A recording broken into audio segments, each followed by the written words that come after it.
Bom dia, prezados alunos do Colégio Seta Ângulo Itaí. Dando continuidade às nossas aulas, nós vamos hoje falar, no módulo 9 e 10, sobre reações de oxidação de alquenos. Muito bem, reações de oxidação causam a incorporação de átomos de oxigênio nesses compostos, o que leva ao aumento do número de oxidação, o NOx, dos carbonos da dupla ligação. Pode ocorrer de três formas diferentes. Vamos ver. Existe a chamada oxidação branda, no qual você tem um alceno aqui, lembrando que alceno e alqueno é a mesma coisa, né? Você vai usar permanganato de potássio diluído. O que vai acontecer? Você vai abrir essa dupla ligação e vai receber então o OH de um lado e, no caso aqui, OH também do outro. Aonde tem a dupla ligação abriu, você vai receber, como fala, dois grupos OH. Você vai estar então oxidando. Você vai formar um diálcool vicinal. Se você tem agora uma ozonólise, como o próprio nome está falando, formação de ozônio. Então você vai usar ozônio em presença de água com zinco como catalisador. Então você vai ter uma ozonólise seguida de hidrólise. Olhe bem, ozonólise seguida de hidrólise. O que vai acontecer? Ao abrir essa ligação, na verdade nós vamos ter uma cisão completa desse composto aqui. As duas ligações aqui, elas vão então abrir e vai dar a possibilidade de entrar um oxigênio aqui, um oxigênio do outro lado e o último oxigênio vai entrar na água. Por isso que forma o quê? Um aldeído, pode formar um grupo cetona, se você tiver aqui dois radicais, e por último a água oxigenada. E agora o terceiro tipo de oxidação enérgica, quando você tem permanganato de potássio em meio ácido sulfúrico concentrado e a quente. Quer dizer, esse H+ representa ácido sulfúrico concentrado, conce, né? A quente, o símbolo do aquecimento. Você vai quebrar as ligações também, e aonde tiver dupla vai entrar um oxigênio, onde tiver H vai entrar um oxigênio. O que sobrar, se tiver dois radicais, vai formar uma cetona. Então aqui nesse caso formou ácido carboxílico e formou uma cetona. Muito bem. Vamos ver o esquema então aqui, ó. Complete o esquema a seguir indicando as fórmulas estruturais e os nomes dos compostos obtidos em cada equação. Vamos fazer uma branda, uma ozonólise e uma energética. Na quebra aqui, de uma oxidação branda, vocês sabem, entra um OH de um lado, um OH do outro. Formou esse meu diálcool, né? O nome do composto, metilbutan 2,3-diol. Só a gente contar, né? O mais perto possível, 2,3 é um diol, e ele tem também o metil. Então, metilbutan 2,3-diol. Depois, uma ozonólise. Quebra o meu composto no meio. Entra o oxigênio de um lado, entra o oxigênio do outro, e o último oxigênio na água. Seria formar o peróxido de hidrogênio, que aqui não foi citado, mas você pode colocar na sua equação, H2O2. Então, nós vamos ter a formação da propanona, você quebrando aqui, entrando um O aqui desse lado. Vamos ter a formação do etanol, e por último seria H2O2. E o último, uma oxidação enérgica, em presença de ácido sulfúrico concentrado e certamente a quente. Você quebra a ligação, aonde tiver dupla ligação vai entrar um oxigênio, aonde tiver um H vai se transformar em OH. Tá? Então aqui formou em propanona, do outro lado deu origem ao ácido etanóico. Muito bem, vamos lá. A ozonólise seguida de hidrólise de um alqueno produziu propanona e propanal. O nome do alqueno A. Então você vai fazer o quê? Você vai pegar, fazer o caminho contrário. Se você sabe que tinha propanona e tinha propanal, você vai juntar esses dois de novo ao composto de origem. Junta esses dois elementos, tira os oxigênios aonde deveria estar, e vocês vão chegar nesse composto aí, 2-metil, 2-penteno, né? Ou então 2-metil, pente 2-eno.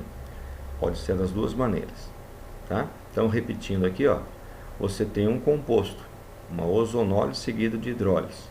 Esse é o composto inteiro. Quebrou, deu origem a dois compostos diferentes. Uma vez que eu sei quais que são os compostos que formaram, eu tiro o oxigênio daqui, tiro o oxigênio daqui e ligo os dois. Vai ser o produto de origem, tá? Aonde veio. É a mesma coisa que você vai fazer aqui. Pega a propanona, pega o propanal, tira os oxigênios, liga e você vai chegar nesse composto. Muito bem. O ozônio possui alta capacidade oxidante e justamente por isso pode ser utilizado no tratamento da água. Isso evita o grande acúmulo de sais na água, causando geralmente pelo tratamento tradicional com adição de hipoclorito de sódio, né? Nos Estados Unidos usa muito ozônio. O ozônio ele esteriliza melhor que o cloro e não dá aquele problema de cloro residual que vai entupir os canos, né? Vai deixar aquela água esbranquiçada quando você sai viajar, fica muito tempo sem usar. Quando você abre a torneira sai aquele, né, jato branco lá. Isso é sinal que tem muito cloro, certo? O ozônio não tem esse problema. Ok, olha o que ele fala. Tratamento de piscina, você usa o hipoclorito de sódio, a imagem. Causa um acúmulo de sais na água e vem sendo substituído pelo ozônio. Beleza, vamos lá. Considere que uma amostra de água foi tratada com ozônio e for obtido como subproduto desse processo metanal e acetona.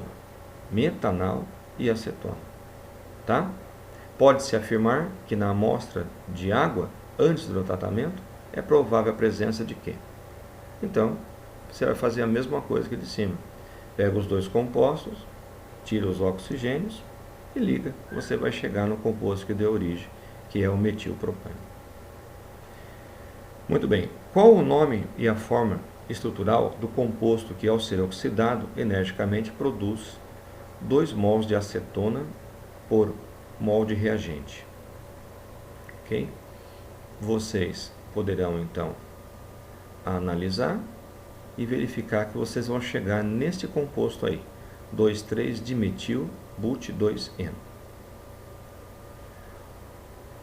O exercício 5, para a gente ir finalizando, a equação da ozonólise e a oxidação enérgica do 1-buteno.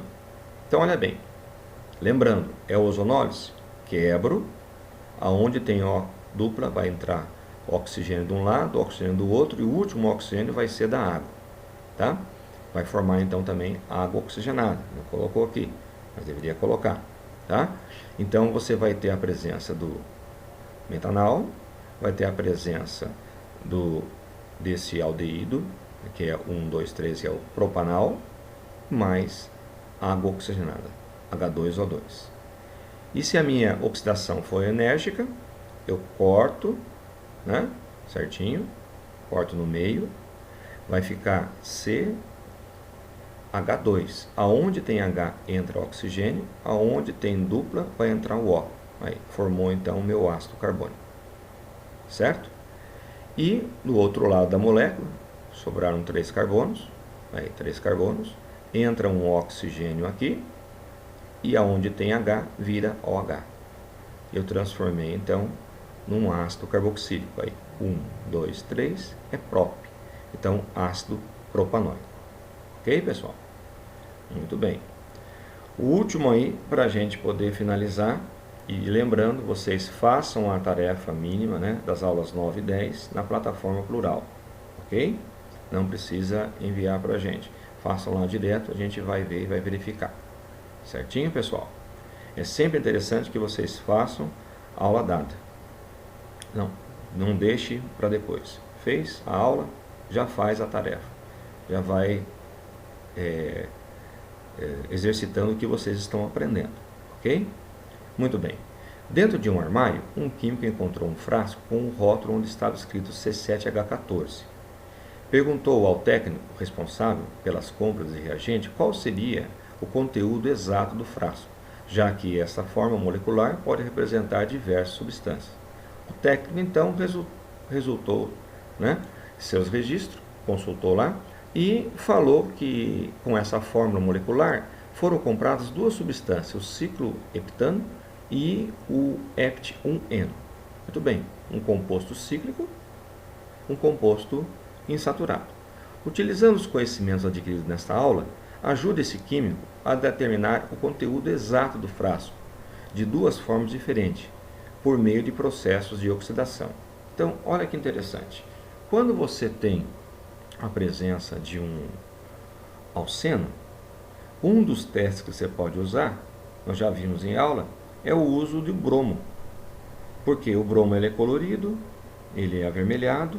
Se o meu composto tiver em saturação, na hora que ele abre e entra BR aqui, o que acontece? Ele fica incolor. Então a água de bromo ela é descorada. É evidência que o meu composto é insaturado. Aqui nós vamos usar uma solução que é chamado reagente de Bayer, que é na verdade o permanganato de potássio aquoso, diluído, né? Ele tem coloração violeta. Então, ao ser acrescentado algumas gotas dessa solução em tubos de amostra, a cor desaparece. Então, ela evidencia também que aconteceu a oxidação branda e que o meu composto, então, ele era insaturado. Ok? Se ele não mudar, ele permanecer da mesma cor que está, é sinal, então, que eu tenho um composto não insaturado. Ele só tem ligação simples, tá? Como é o caso do cicloheptano. Muito bem, pessoal. Muito obrigado pela participação de vocês. Bons estudos.